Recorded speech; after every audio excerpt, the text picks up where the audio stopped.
Alhamdulillahi Rabbil Alamin. Wassalatu wassalamu ala rasulihil karim wa ala alihi wa sahbihi ajma'in. Summa amma ba'd. Assalamu alaikum wa rahmatullahi wa barakatuh. Қадірлі ағайын, құрметті жамағат, бүгінгі қасиетті жер бетіндегі мекенге, Алланың үйі, мешітке арнайы басқан қадамдарыңызды Хақ тағалам сауаптардан жазсын.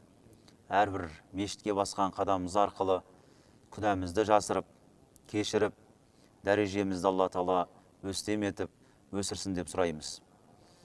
Жалпы бүгінгі кездесудегі тоқталатын тақырыбымыз, барлығымыз өзіміздің намаздарымызда оқып жүрген, және де таңертең кешкілік уақытта жатар алдында сүннетке сәйкес оқитын, немесе үйдегі кішкентай балаларға ауырған сәтінде, тіл көз тиген кезде дем салып ұшықтайтын, оқитын Фалақ және Нас сүресінің мән мағынасына, және де ғалымдар біздерге келтірген негізгі айырмашылықтарына, даналығына тоқталатын боламыз иншалла. Нас, Фалақ сүресін бәріміз білеміз жатқа, дұрыс па? Осында қаншама жамағат отыр. Ең бірінші намаз бастаған кезде Фатихадан кейін Ихлас, Фалақ, Нас сүрелерін жаттап жүреміз. Кейде кейбір жамағаттардың арасында бауырларымыз да бар. Намаздан бірінші Фалақ пен Насты жатқа білетіндер бар. Себебі тіл көз тиеді деп алдын ала соны жаттап алып, кейін бірте-бірте намазға келген бауырларымыз да бар. Енді осы Фалақ пен Нас сүресін былай қарасақ, қарапайым өзіміз күнде оқып жүрген, біліп жүрген сүре ретінде қабылдаймыз. Негізі Фалақ пен Нас сүресінің қасиеттілігі, даналығы өте тереңде жатыр. Осыны білетін болсақ, иншалла, бұдан кейін біз Фалақ пен Нас сүрені пайғамбарымыздың сүннетіне сәйкес жиі оқып, таңның атысы мен кештің батысында, жатар алдында намаздарымызда осы сүрені оқып, сол арқылы Алладан пана сұрайтын боламыз. Біріншісі, Фалақ пен Нас сүресінің негізгі айырмашылықтарына тоқталайық. Мағыналық тұрғыдан. Қарап отырсаңыздар, Фалақ пен Нас сүресі екеуі де жамандықтардан Аллаға сыйынып пана сұрау мағынасына ие. Фалақты алып қарасаңыз да, Нас сүресін оқысаңыздар да, әйтеуір бір Алланың жаратқан жамандықтарынан Құдайға сыйынып пана сұрау мағынасына ие. Бірақ ғалымдарымыз айтады, Фалақ сүресі дейді, адамға сырттан келетін жамандықтардан Аллаға сыйынып пана сұрау мағынасына ие. Нас сүресі болса, адамдардың ішінен туындайтын жамандықтардан Аллаға сыйынып пана сұрау мағынасына ие дейді. Қалай ол? Фалақ сүресін бастаған кезде «Құл әузу би раббил фалақ» дейміз. Таңның Раббысына, иесіне сыйынамын дейміз. Яғни Алладан пана сұраймыз деп сыйыну аятымен бастаймыз. Одан кейін «Құл әузу би раббил фалақ мин шарри ма халақ» жаратқан нәрселердің жамандығынан. Мин шарри ма халақ ва мин шарри ғасиқин иза вақаб, қараңғылық жапқан кезде қараңғылықтың жамандығынан деп айтамыз. Яғни Фалақ сүресінің мағынасына үңілсеңіздер, көбінесе қараңғылық басқан кезде, түн жамылған сәтте, ай көрінбеген кезде, кейде ай көрінбей қалады, бұлттың арасында жамылады, тас қараңғы түн болады. Міне осы тас қараңғы түн кезінде жын мен перілер, шайтандар жер бетіне таралады екен. Сол кезде сиқыршылар да өздерінің сиқырын жасап, адамдарға зиян келтіруді мақсат тұтады. Ол жын перілерден болған жамандық тигізетін жаратылыс болса, адамдардың ішінен де ұрлық, қарлық, қиянат жасау, біреуді ұрып соғу секілді, басқа да сондай күнәлі істер, жамандықтар осы түнде орын алады. Оның барлығы адамға сырттан келетін қауіп, сырттан келетін жамандықтар да бұл. Сол үшін Фалақ сүресінің мағынасы Нас сүресінен айырмашылығы пана сұрауда.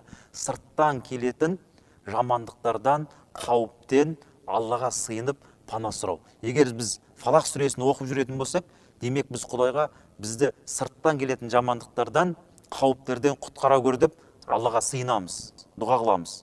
Осы арқылы Алла Тағала бізді сырттан келетін жамандықтардан құтқарады екен. Ал енді Нас сүресіне келетін болсақ, ол адамның ішінен туындайтын жамандықтар үшін Аллаға сыйынып пана тілеу. Адамның ішіндегі жамандық қандай ол? Қандай нәрсе жамандық тудыруы мүмкін? Біріншіден, ол шайтан лағнатулла. Білесіздер, шайтан лағнатулла. Әрбір адамның бойында шайтаны бар дейді. Пайғамбарымыз хадистерінде тоқталатын боламыз. Келесі әммаратун бису. Адамды жамандыққа бұйыратын өзінің нәпсісі. Адамның ақылы жабылған кезде осы адамды азғыратын бойындағы шайтаны да жаман нәрселерді, жиіркенішті нәрселерді әспеттеп, көркемдеп көрсете бастайды. Адамның нәпсісі де жамандыққа бұйыра бастайды.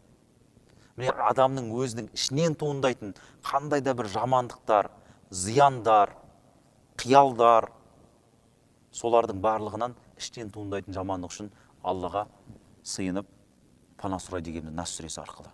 Яғни Фалақ сүресін оқу арқылы біз сырттан келетін жаудан, жамандықтан өзімізді құтқаратын болсақ, Нас сүресін оқу арқылы біз іштен туындайтын жамандықтан құтылады екенбіз. Алла қорғайды екен бізді.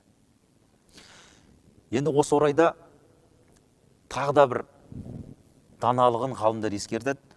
Фалақ сүресі сырттан келетін жамандықтан құтқарса, Нас сүресі іштен туындайтын жамандықтан құтқарса, бұл іштен шыққан жау жаман дейді қазақта. Іштен келетін жамандық сырттан келетін қауіптен қарағанда өте үлкен болып, зияны өте қауіптірек болады. Яғни іштен келетін жамандық сырттан келетін жамандықтан қауіптірек.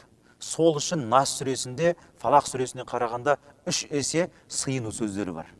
3 есе сіздер сыйынасыздар. Қалай оқимыз біз Фалақ сүресін? Құл аузу бираббил фалақ дейміз. Таңның Раббысына сыйынамыз дейміз. Одан кейін Аллаға сыйынып алғаннан кейін жаман нәрселердің зиянын айта бастаймыз. Яғни жаратқан нәрселердің жамандығынан, қараңғы түннің жамандығынан, тағы да басқа деп сиқыршылардың, хасадшылардың жамандығынан деп Фалақ сүресінің өз мағыналарында кете береді. Яғни бір-ақ рет қана біз Аллаға сыйынамыз. Құл аузу бираббил фалақ дейміз. Одан кейін сыйынылған, зиян келтіретін жамандықтардың атауларын айта бастаймыз. Дұрыс па? Ал Нас сүресінде біз 3 рет сыйынамыз Аллаға. Құл аузу бираббин нас дейміз. Адамдардың Раббысына сыйынамыз дейміз. Одан кейін тағы да сыйынамыз, адамдардың билеушісіне, патшасына сыйынамыз дейміз. Илахин нас дейміз 3-шесінде. Адамдардың Тәңіріне, Құдайына сыйынамыз дейміз. 3 рет сыйыну сөздерін айтып аламыз да, сосын 4-шіден бастап зиян келтіретін жамандықтардың атауларын айта бастаймыз.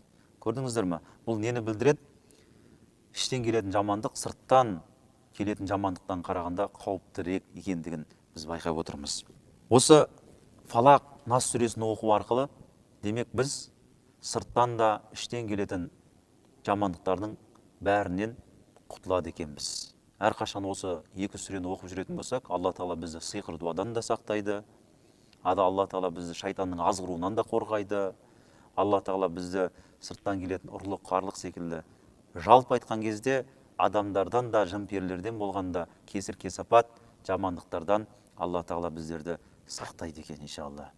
Пайғамбарымыз сондықтан да осы сүрені таңертең, кешке және жатар алдында оқуға үндеген. Бұл пайғамбарымыздың сүннеті. Бұл пайғамбарымыздың сүннеті. Және де жаңағындай көз тиген, сиқырға ұшыраған адамдарға да осы Фалақ Нас сүресі оқылатын дұғалардың қатарынан табасыз. Демек, Фалақ Нас сүресінің құдіреті өте жоғары, қасиеті өте үлкен. Негізгі айырмашылығына тоқталдық.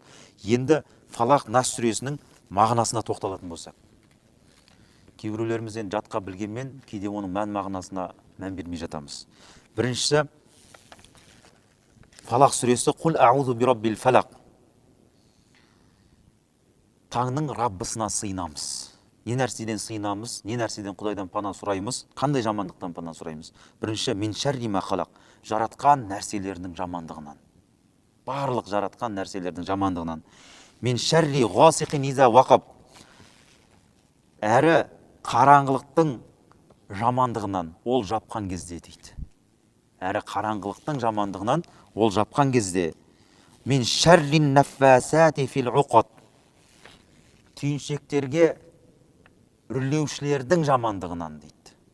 Енді осы жерде тоқталатын болсақ, аятта қараңғылықтың жамандығынан деп жатыр. Ғасиқ деген қараңғылықтың жамандығы. Қараңғы түнде жоғарыда айттық біз, бұл жын-перілерден, шайтандардан, адамдардан болған жамандықтан деп айттық біз Фалақ сүресінде.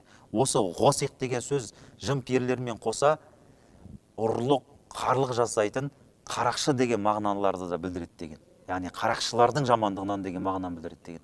Бұл Құранның тәпсір кітаптарында келеді. Имам Шаукани осы Фалақ сүресінің тәпсірінде өзінің пікірін білдіреді. Ғасиқ деген сөз бұл ұрлық, қарлық, жаман ниетті адамдардың жамандығы, сондай жамандық жасаушы деген мағынаны да білдіреді деген.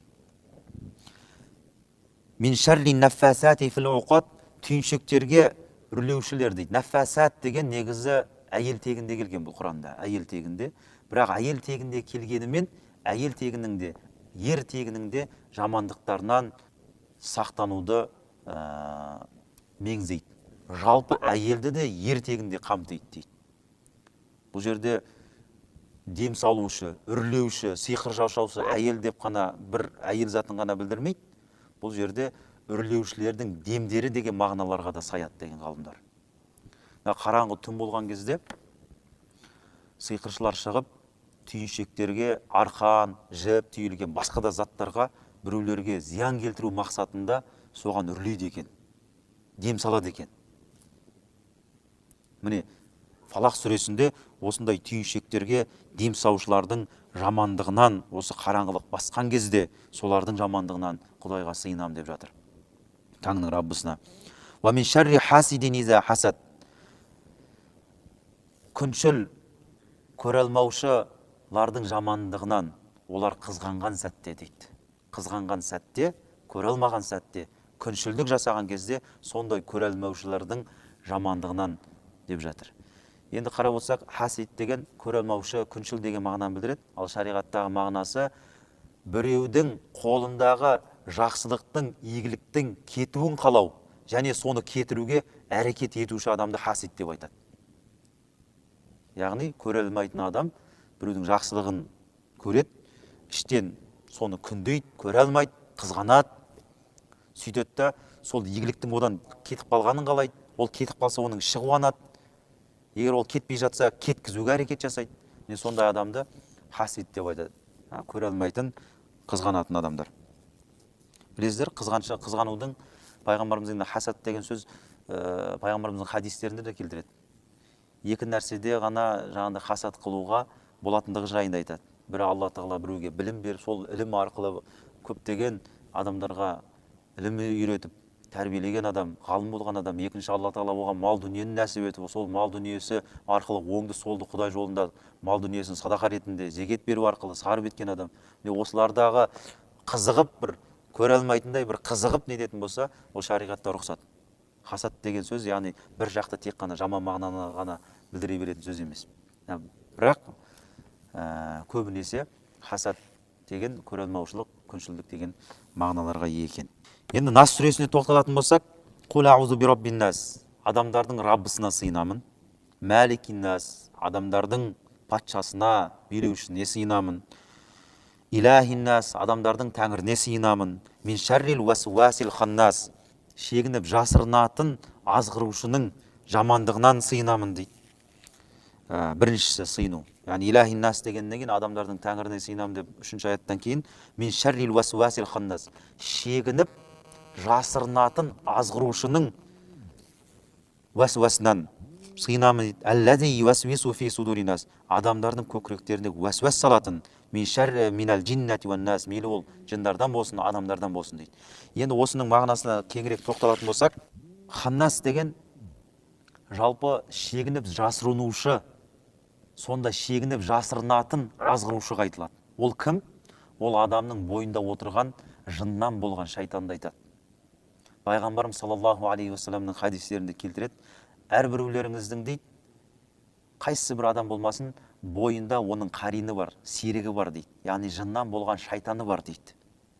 Әлгі шайтан адамға оның істерін, жаман істерін көркем етіп көрсетеді. Барынша Алланың бұйрықтарынан тыйған істерін жасауға шақырып тұрады. Яғни адамды үнемі ішінде отырып алады, жамандыққа шақырып отырады. Әрбіреулеріңіздің бойларыңызда осындай бір қарин, серік шайтан бар дейді пайғамбарымыз саллаллаху алейхи ва саллям хадисінде. Сонда сахабалар сұрайды: Алланың елшісі, сізде де солай ма деп сұрайды.